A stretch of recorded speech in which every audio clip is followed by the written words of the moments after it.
नमस्कार समाज बंधुओं, स्वागत है आप सभी का स्वास्थ्य के आज के इस एपिसोड में। और आज हम आपको बताएंगे हेयर ट्रांसप्लांट के बारे में। हेयर ट्रांसप्लांट क्या है, इसका इलाज तथा संपूर्ण जानकारियाँ जो आपके दिमाग में चल रही होंगी। हेयर ट्रांसप्लांट क्या है? हेयर ट्रांसप्लांट एक टाइप की कॉस्मेटिक सर्जरी है। इसमें स्कैल्प के जिस हिस्से में बाल कम होते हैं वहाँ पर बाल उगाए जाते हैं। बाल स्कैल्प के यूजुअली पीछे वाले हिस्से से लिए जाते हैं, इसको डोनर एरिया कहते हैं। और जिस हिस्से में बाल उगाए जाते हैं उसको रेसिपिएंट एरिया कहते हैं। हेयर ट्रांसप्लांट के कितने प्रकार होते हैं? हेयर ट्रांसप्लांट 2 टाइप से किया जाता है। पहला है FUE मेथड, इसमें हेयर फॉलिकल्स को इंडिविजुअली एक्सट्रैक्ट किया जाता है। दूसरा मेथड है FUT मेथड, इसमें स्कैल्प के पीछे वाला एरिया जो कि डोनर एरिया कहलाता है, वहाँ से एक स्ट्रिप निकाली जाती है और उस स्ट्रिप को माइक्रोस्कोप के अंडर लेकर वहाँ से इंडिविजुअल हेयर फॉलिकल्स एक्सट्रैक्ट किए जाते हैं। These days FUE टेक्निक ज़्यादा ट्रेंड में है और ये ज़्यादा सेफ भी है, ज़्यादा इफेक्टिव भी है। बट कुछ सर्जन्स कंबाइंड टेक्निक करना भी पसंद करते हैं। ये पेशेंट टू पेशेंट डिपेंड करता है और इंडिकेशन पे भी डिपेंड करता है। हेयर ट्रांसप्लांट को कब करवाना चाहिए? हेयर ट्रांसप्लांट के यूजुअली कॉस्मेटिक इंडिकेशन होते हैं। पेशेंट्स अपना लुक इम्प्रूव करवाने के लिए करवाते हैं। ज़्यादातर केसेस में हेयर डेंसिटी कम होने पर हेयर ट्रांसप्लांट करवाया जाता है। और कई केसेस में जब हेयर लाइन रिग्रेशन हो जाता है, मींस आपकी ये हेयर लाइन होती है, जब ये रिग्रेस होते हुए पीछे चली जाती है, तब भी हेयर लाइन को वापस नॉर्मल पोजीशन में लाने के लिए हेयर ट्रांसप्लांट किया जाता है। इसके अलावा कुछ मेडिकल कंडीशंस भी हैं जिनमें कि हेयर ट्रांसप्लांट किया जाता है, जिनमें से एक बहुत ही इम्पोर्टेंट और बहुत कॉमन कंडीशन है जिसको कि एलोपेशिया एरिएटा कहा जाता है। इसमें हेयर का इसमें स्कैल्प का एक पैच होता है जिसमें हेयर बिल्कुल नहीं होते, वो बाल्ड पैच होता है, वहाँ पे हेयर ट्रांसप्लांट किया जाता है। हेयर ट्रांसप्लांट करवाने की सही उम्र क्या है? हेयर ट्रांसप्लांट किसी भी एज में करवाया जा सकता है। यूजुअली 25 से लेकर 55 तक की एज के पेशेंट्स हमारे यहाँ आते हैं। बट मैं सजेस्ट करूँगी कि हेयर ट्रांसप्लांट कम से कम आप 30 साल बाद करवाएं, क्योंकि इस एज तक हेयर फॉल जो है वो एक स्टेबल कंडीशन में आ चुका होता है, इसलिए रिजल्ट्स ज़्यादा बेटर होते हैं। क्या महिलाओं के हेयर ट्रांसप्लांट होते हैं? हेयर ट्रांसप्लांट न केवल मेल पेशेंट में किया जाता है बल्कि फीमेल पेशेंट्स में भी हमारे सेंटर पे काफ़ी पेशेंट्स ऑपरेट करवाती हैं। सबसे कॉमन जो कंडीशन है जिसमें कि हेयर ट्रांसप्लांट फीमेल्स में किया जाता है वो है एलोपेशिया एरिएटा। जैसे कि मैं पहले भी बता चुकी हूँ, ये एक बाल्ड पैच होता है, मीन्स एक पैच जहाँ पे बिल्कुल भी बाल नहीं होते हैं, वहाँ पे हेयर ट्रांसप्लांट के द्वारा हम बाल उगाते हैं। और कभी कभी डेंसिटी को इम्प्रूव करने के लिए भी फीमेल्स जो है वो हेयर ट्रांसप्लांट करवाती हैं। ऐसे ही किसी पेशेंट में हेयर लाइन नेचुरली काफ़ी पीछे होती है और माथा जो है वो बड़ा दिखाई देता है, वो कॉस्मेटिकली अपीलिंग नहीं होता, तो इस केसेस में भी हेयर लाइन को नॉर्मल लाने के लिए हेयर ट्रांसप्लांट किया जाता है। किस कंडीशन में हेयर ट्रांसप्लांट नहीं करवाना चाहिए? यूजुअली हेयर ट्रांसप्लांट के कोई भी कॉन्ट्राइंडिकेशन नहीं होते, बट पेशेंट्स का मेंटली स्टेबल कंडीशन में होना बहुत ज़रूरी है। इसके अलावा कुछ एक ब्लीडिंग डिसऑर्डर्स हैं, जैसे कि प्लेटलेट्स की कमी होना या कोई भी ऐसा ब्लीडिंग डिसऑर्डर है जिसमें कि ब्लीडिंग होने के चांसेस बहुत ज़्यादा होते हैं, तब हेयर ट्रांसप्लांट नहीं करवाना चाहिए। हेयर ट्रांसप्लांट करवाने के कितने दिन बाद बालों की ग्रोथ शुरू होती है? हेयर ट्रांसप्लांट के बाद विजिबल हेयर ग्रोथ आने में कम से कम 8 से 10 महीने लगते हैं, क्योंकि ये एक नॉर्मल प्रोसीजर है। जो ट्रांसप्लांटेड हेयर होते हैं first they will fall of और उनकी जगह नए बाल निकलते हैं स्टेम सेल से। तो इस पूरी प्रोसीजर को होने में कम से कम 8 से 10 महीने लग जाते हैं, इसलिए विजिबल हेयर ग्रोथ के लिए आपको वेट करना चाहिए। You have to be patient. Hair transplant की सेकंड सिटिंग क्यों और कब करवानी चाहिए? कभी कभी पेशेंट्स फर्स्ट सिटिंग से जो डेंसिटी आती है उसमें सेटिस्फाइड नहीं होते, बट फर्स्ट सिटिंग में हम एक लिमिटेड अमाउंट में ही हेयर ग्राफ्ट्स ले सकते हैं, इससे ज़्यादा हेयर ग्राफ्ट्स नहीं ले जा सकते। तो पेशेंट को अगर फिर भी डेंसिटी रिक्वायर्ड होती है, इफ़ शी और ही इज़ नॉट सेटिस्फाइड, तब हम हेयर ट्रांसप्लांट की सेकेंड सिटिंग एडवाइस करते हैं।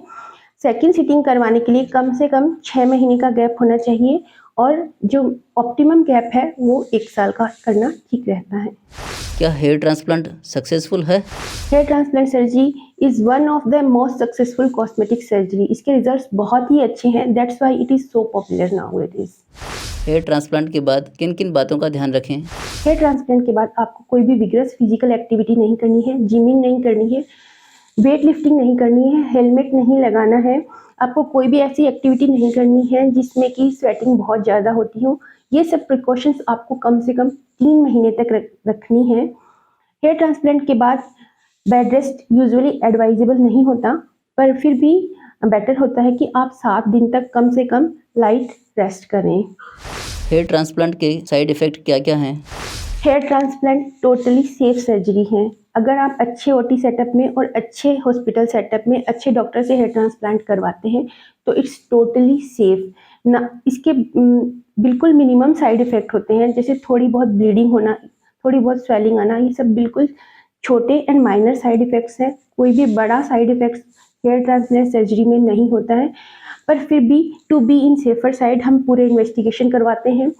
एक पूरे प्रॉपर ओटी सेटअप में हेयर ट्रांसप्लांट किया जाता है ताकि अगर कोई भी ऐसी कंडीशन जो पहले से एक्सपेक्टेड ना हो तो उसको अच्छे से डील किया जा सकता है। अगर ये सब चीज़ें पहले से आपने ध्यान में रखी हैं तो hair transplant is totally safe. Hair transplant में कितना खर्चा होता है? हेयर ट्रांसप्लांट सर्जरी अलग-अलग सेंटर पर अलग-अलग कॉस्ट में की जाती है। Cost is decided by the facilities, by the doctor and the clinic which they provide. तो इसका खर्चा अपनी-अपनी सुविधाओं के हिसाब से अलग-अलग रखा जाता है। बट फिर भी मैं ये कहना चाहूँगी कि अच्छे ओटी सेटअप में और अच्छे डॉक्टर से, ट्रेन्ड डॉक्टर से, क्वालिफाइड एंड एक्सपीरियंस्ड डॉक्टर से अगर आप हेयर ट्रांसप्लांट करवाते हैं तो इसका खर्चा करीब-करीब 70 से लेके 1 या 1.5 लाख रुपए तक जाता है फॉर पर सिटिंग। हेयर ट्रांसप्लांट किस सर्जन से करवाना चाहिए? देखिए, हेयर ट्रांसप्लांट सर्जरी करवाने के लिए आप किस डॉक्टर को चूज़ करते हैं, ये एक बहुत ही इम्पोर्टेंट सवाल है। बिकॉज़ नाउ ए डेज़ देखने में आ रहा है कि हेयर ट्रांसप्लांट हर कोई, इवन सैलून में भी हो रहा है। This is not safe. ये बहुत डेंजरस साबित हो सकता है। तो आपको अपना हेयर ट्रांसप्लांट सेंटर और आपका सर्जन बहुत ही वाइज़ली चूज़ करना चाहिए।